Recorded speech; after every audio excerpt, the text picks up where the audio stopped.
வணக்கம் அன்பர்களே. இப்போ நம்ம என்ன பார்க்க போகிறோம்னா ரவா லட்டு எப்படி தயாரிக்கிறதுன்னு பார்க்க போகிறோம். வாங்க எப்படி தயாரிக்கிறதுன்னு பார்க்கலாம். ரவா லட்டு தயாரிக்கிறதுக்கு ஒரு பாத்திரத்தை ஸ்டவ்வில் வச்சுட்டு கொஞ்சமாக நெய் சேர்த்துக்கலாம். அதாவது ஒரு 2-3 கரண்டி சேர்த்துக்கலாம். நெய்யை சேர்த்துக்கிட்டு நெய் கொஞ்சம் சூடாகினதுக்கு அப்புறமா நம்ம அதில் பருப்பு சேர்த்துக்கலாம். அதாவது முந்திரி பருப்பு, பாதாம் பருப்பு, பிஸ்தா பருப்பு, என்ன பருப்பு வேணுமோ அதை சேர்த்துக்கலாம். உங்கள் வசதிக்கு தகுந்தாக்கில் எவ்வளோ வேணுமோ அவ்வளோ நீங்கள் சேர்த்துக்கலாம். பருப்பு நல்லா லைட் பொன்னிறமாக வெந்து வரட்டு. பருப்பு நல்லா பொன்னிறமாக வந்ததுக்கு அப்புறமா நம்ம இதில் இப்போ 2 கப் ரவா சேர்த்துக்கலாம். ரவா 2 கப் சேர்த்து நல்லா ஸ்டவ்வை ஸ்லோவாக வச்சுக்கிடணும். ஸ்டவ்வை ஸ்லோவாக வச்சுட்டு கொஞ்சம் நல்லா வறுத்து விடலாம். பொன்னிறமாக வறுக்கணும்னு தேவையில்லை, ஓரளவுக்கு நல்லா வறுக்கணும்.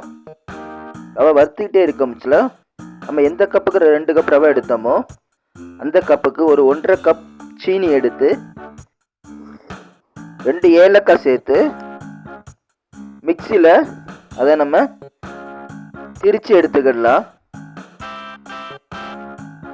பவுடர் பண்ண சீனியை நம்ம இப்போ இதில் சேர்த்துக்கலாம். சேர்த்து நல்லா மிக்ஸ் பண்ணி விடலாம். மிக்ஸ் பண்ண அந்த சீனி அந்த சூட்டில் இலகி ஓரளவு ஈரப்பதம் ஆகும்.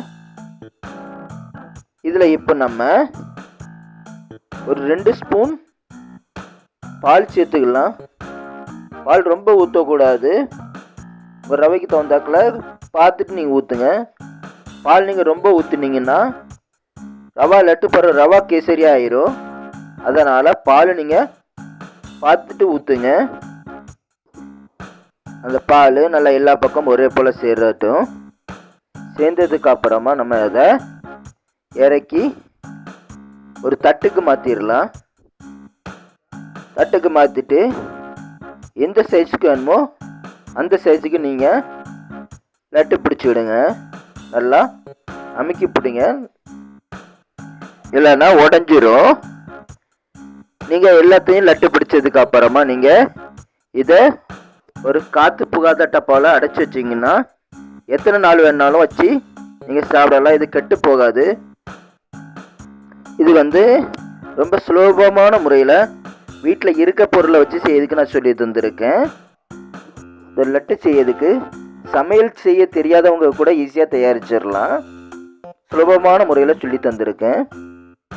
இந்த வீடியோ பிடிச்சிருந்தா லைக் பண்ணுங்கள், ஷேர் பண்ணுங்கள், சப்ஸ்கிரைப் பண்ணுங்கள். தேங்க்யூ.